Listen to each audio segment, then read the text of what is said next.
man be a friend of Daniel Ofosu Apia, a petition President John Dramani Mahama say, yeah, EC boss Mensa and the deputies boss my son no more come somewhere to tell me now. Only ready. No one say a Mensa at the EC adjutant actually from Amasi the Ghanaian public and any confidence will EC review. Now President John Dramani Mahama also received petition, you know, or that for the Chief Justice. The Chief Justice are taking on from there. It means in Biaman, when you share lawyer proclaim, a constitutional lawyer, our organ has said, or the procedure and the steps are a bit common and sana, the Mensa and all the deputies in Eddie.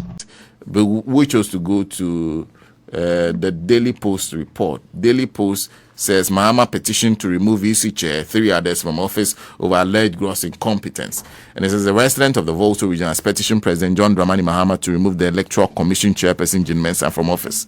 The petitioner also wants the 2 deputies, Samuel Tete and Dr. Bosman Eric Asari, as well as EC member Dr. Peter Piahini out of office.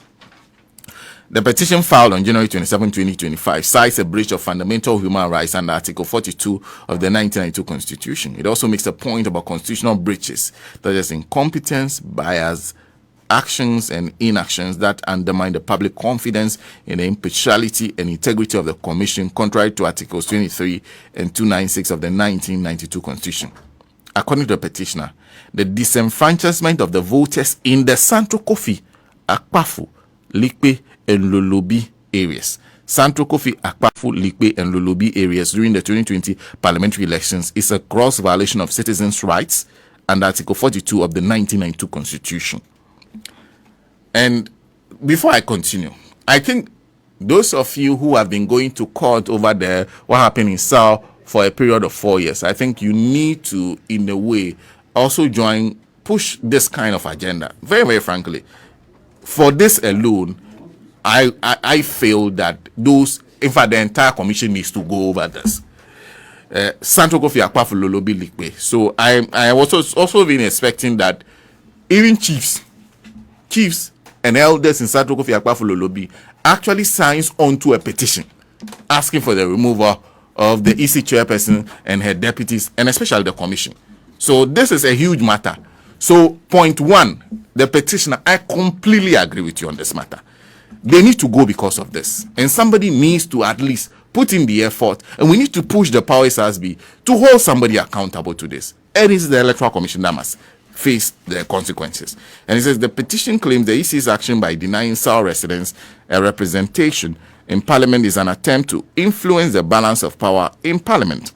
For over 4 years, the people of Sao were deprived of their constitutional right to parliamentary representation, leaving them without a voice in the legislative process. Also, at the time of this deliberate exclusion, the parliamentary position was a hung parliament. The Sao area's parliamentary vote was pivotal and could have potentially given the opposition National Democratic Congress a majority, but by disenfranchising these voters, the AC acted in a manner that suggests partisan bias and an attempt to influence the balance of power in Parliament.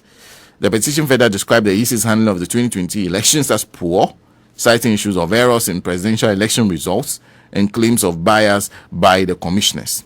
The chairperson of the Electoral Commission, in concert with her deputies, has demonstrated gross incompetence in the performance of their duties. That's a quote.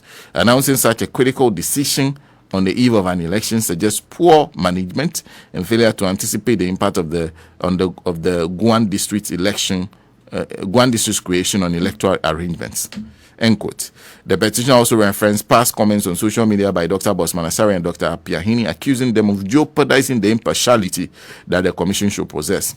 Dr. Bosman Asari made numerous social media comments on platforms such as Facebook and Twitter before appointment, displaying overt bias against the opposition party at the time, who are now in government. These statements have raised questions about his impartiality and suitability for the role. End quote. The petition called on President Mahama to act under Article 146 of the Constitution to restore public confidence in the electoral process while supporting it with detailed exhibits and evidence to substantiate the claims. The presidency is yet to comment on the matter. Jane Mensa was appointed as the EC chairperson on 23rd July 2018 after her predecessor, Charlotte Osei, was removed from office. She has superintended 2 major elections since her appointment. This is not the first time Madam Mensa has been in such a position. In August 2020, she survived a petition by the Alliance for Social Equity and Public Accountability, which was dismissed by former President Akufo-Addo. This dismissal was on the back of the fact that although the EC boss did not declare her assets then, prior to Shiraj report cited by SEPA, she took remedial steps to do so when it was brought to her attention in the petition to investigate. So that's essentially the petition before the president early. Lawyer Paul Kumi has joined us on the line. He's a constitutional lawyer. Let's get some education first. Lawyer, good morning, and I hope you're well. Good morning. And I think this is the first time I'm speaking to you this year. The year is, in fact, January is far gone, but I can still say Happy New Year to you, I guess. Same to you, sir. Great. First, some education on how this matter of the removal of the EC chairperson is supposed to work. When you put in a petition, what happens? Yeah, so when the petition is sent to the president, he's expected to refer the said petition to the Chief Justice. And the Chief Justice will form a panel which will establish whether there is a prima facie case, that is, if on the face of the petition made, one could say there is merit in the said matter. And then based upon that, the Chief Justice will set up a committee, and that committee will then get into the matter. When the committee gets into the said matter, whatever recommendations that it comes up with, the Chief Justice is expected to send saying to the president, and the president doesn't add even a point or a dot to it. He implements fully what the recommendations of the third committee happens to be. So that is how the whole thing is. So now that this particular petition has been sent, what the president has to do is to send to the Chief Justice, who will establish a prima facie matter, or otherwise, if he doesn't establish a prima facie matter, and that's the end of it.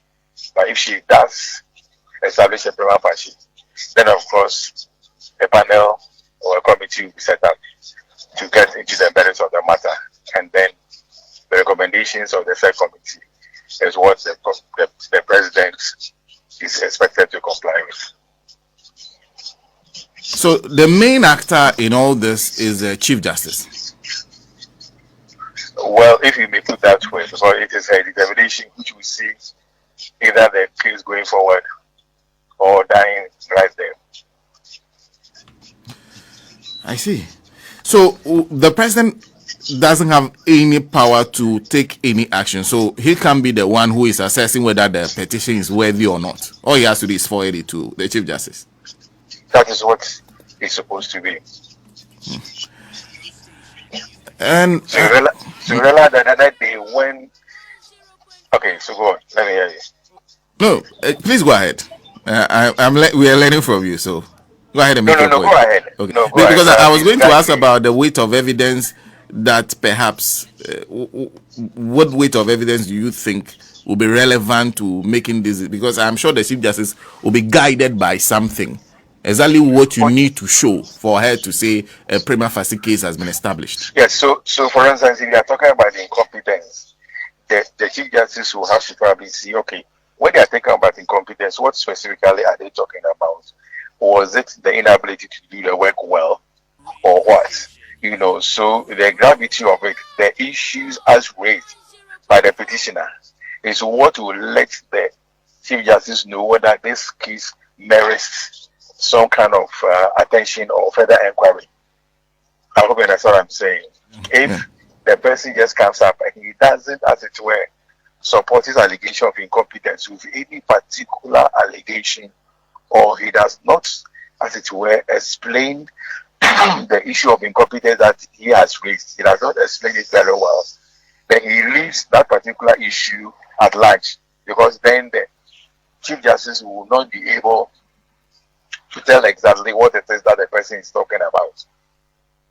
So in your drafting of the petition, a lot of tact and in-depth must go in, so that at least you give to the Chief Justice the opportunity to really understand the basis upon which you are saying somebody is incompetent, or the basis upon which you are saying that somebody happens to be corrupt. So you realize that with this particular petition, there happen to be lots of exhibits attached to it, annexes. So those are some of the things that the Chief Justice will also consider.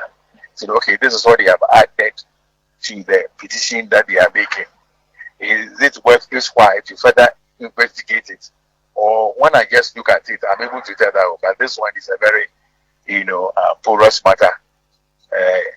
The said allegation doesn't have anything in particular. If, for instance, you are saying that it is rumored that a person went to say A, B, or C, right? And all that you are basing your petition on is a rumor, then there will not be the need for the Chief Justice to even get further into it.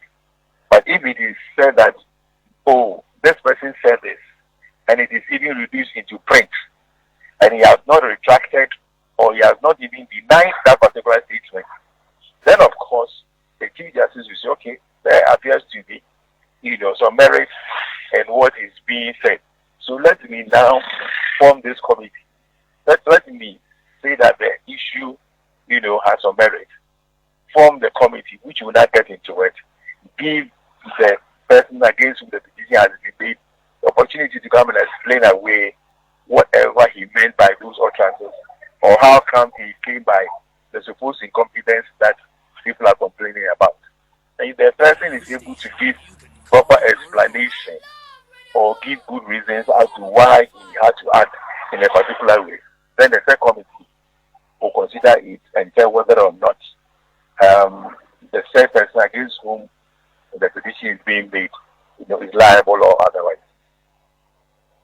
Aside the issue of incompetence, on what other basis can you say an EC chairperson or the deputies or the member of the commission should go? I didn't hear the latter part. I'm asking, aside the issue of, because you mentioned incompetence, can you also make an argument on something else aside incompetence for the EC chairperson and the head deputies to go? Yeah, that will depend on what it is. If the person is putting up a behavior which is immoral, if, for instance, it is a sign that he is corrupt, people are giving him money, or he is beginning to show unnecessary bias. When you happen to be an EC official, one thing you must always show is emotional intelligence. Yes, you could be provoked by just anybody, right? But you must be very careful in respect of your utterances. Otherwise, the person may use that against you.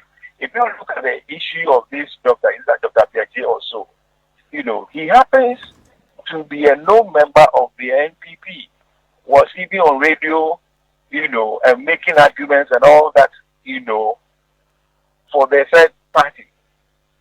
So if you are looking at a setup which is supposed to exhibit neutrality and objectivity, and you put in somebody who is a dying wool NPP person, you have compromised the integrity or the neutrality or the objectivity of the said EC.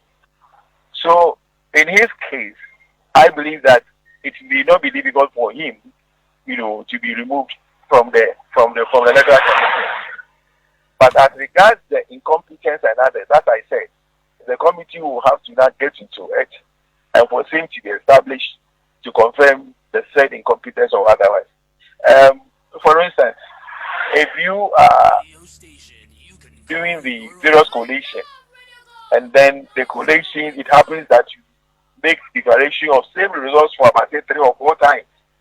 The question is, those mistakes that came up, were they mistakes that if due diligence was made, they could have avoided it?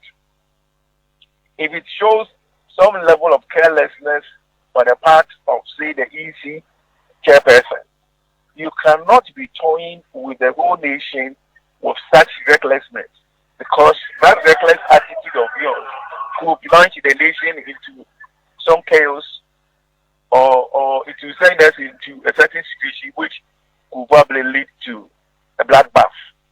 So you will need somebody who will show a lot of tact, a lot of knowledge, and as I said again, emotional intelligence. For instance, for all the years that Afarajan was the electoral commissioner, he never voted. It wasn't because he could not vote. It wasn't because he didn't have any particular party that he somewhat supported. But he didn't want to vote for someone to say you voted for party A or for party B. And so he will not vote at all. And of course, that one vote of his will not bring hell over Ghana. So you realize that at every point in time, party A will come and will say, Afarajan is with the other party. Then party B will come and say, Afarajan is now with the other party. I hope you understand what I'm saying. Now, he was able to navigate through all these things because at no time was any person able to pinpoint any particular shortfall.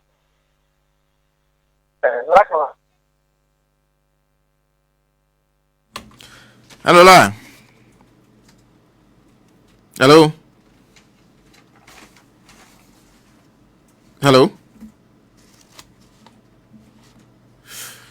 Well, we'll get him back. We'll get him back on the line. Very interesting education on exactly, because I one of the things people have also been asking is whether or not you use the same level of proof when you are trying to get out a commissioner as you do with perhaps a chairman of a commission or the deputy chairpersons.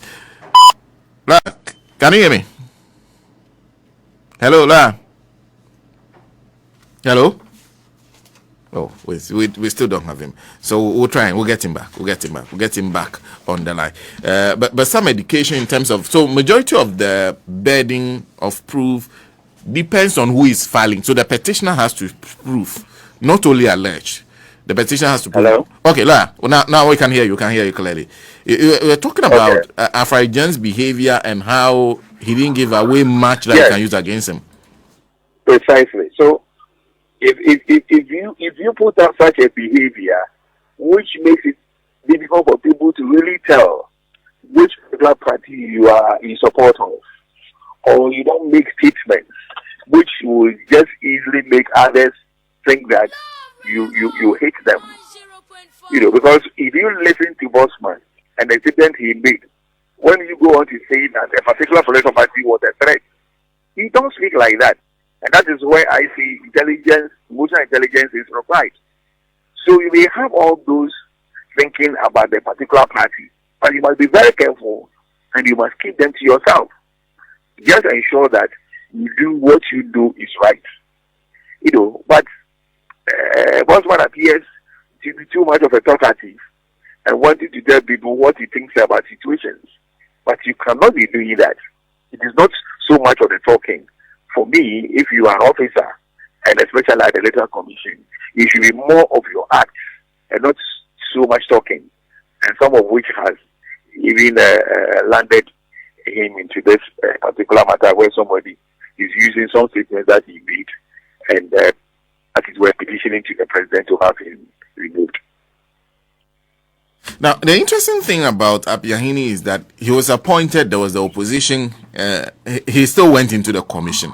Now that he is in the commission, would any petition not have to establish that that bias that you suspected, he showed it whilst there?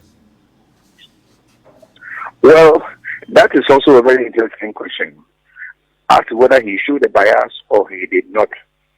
You see, a poison chalice is the case of is that the meaning of the name? You know, Apiahini, yeah. So Apiahini, yes. So yes, this particular one he may not have showed it right after his appointment. But the point is that the actual basis of his appointment is even flawed. And to the extent that that is there, you know, I keep telling people that in this world it is not so much of the truth. It is more of the perception. So the extent that people think that he was once upon a time a known and non-repentant member of the NDP, who was even going on various platforms on radio or TV and touting the credentials of the NPP. One day, you just slip and people will say, we told you that this man has this problem. And so for me, the issue would not be what he is doing now, even though that could be the basis that if you want him to be removed, then you are removing him based on approving his behavior now that he remains the, how do you call it, commissioner. But the point is that even prior to his appointment, there have been protestations from civil society and others, and probably at the time, the one who gave the appointment happened to be a president from whose party that he came to power. And so obviously, one may not expect the said president to get rid of somebody who might have helped his party to bring him to power. So now that he is out of power, people are now bringing that issue. And so again, as I said, this is where the issue of federal party establishment will come in. So it will be up to the Chief Justice to now ask herself, do I get back to the original protestations which came when the gentleman was removed, or I should base the petition on how he has acquitted himself ever since he was appointed as a commissioner? Very interesting. But I also want to, is there a distinction between what you do in the case of a commissioner and chairpersons? Oh yes, I mean, these are two different persons. Because a chairperson, of course, by the name, he happens to have the status of a Court of Appeal judge. And then the commissioners have that of the High Court judges. So definitely there are differences between the two. And let me conclude by asking, have you seen the petition and what do you think? If you have, what do you think? Well, because it's a petition which is before the Chief Justice, me as a lawyer, if I should comment on it, I will be commenting what is known in law as sub judice. So let me leave it with I think it's still with the president. I'm not sure the president has said it to the Chief Justice yet. I know it will ultimately get to the Chief Justice for her to make a determination. And I will want her to have her freedom to make her decision. And as long as she has made a certain decision, then I can criticize it. But until we get to her, I don't have to. So I can only come on there, try to explain the issues involved, but I should not start to be pronounced verdict on the petition, which is to. Now, then, okay, so one last, because of the way you responded to my last question, I wanted to ask you. I know what you want. No, really. But I think that because there's been many comments on the matter of Santo Kofi Akpafo Bilikpe, do you think that there's a need for someone to be held accountable for what happens there? And do you think it is the AFC chairpersons who should face accountability? You see, the third issue was harder-headed. You can even blame the Brobe Committee. You can blame the president. And then, of course, you can put a bit of the blame on the Electoral Commission. But the point is that the decision not to, as it were, go with the constituency or the MP issue, it did not solely come from the Electoral Commission. It had an input, the presidency. And that's the reason for which that was not done. And so, again, that could be an issue which could be brought up. And then, of course, the committee which is going to look at it will tell whether that particular act of the Electoral Commission, even was solely at the behest of the Electoral Commission, was intention for better management of the electoral process at the time. So yes, they might have done something which on the face of it they unpalatable to those persons concerned. But can they give very good reasons why they will have to take that decision at the time? I see.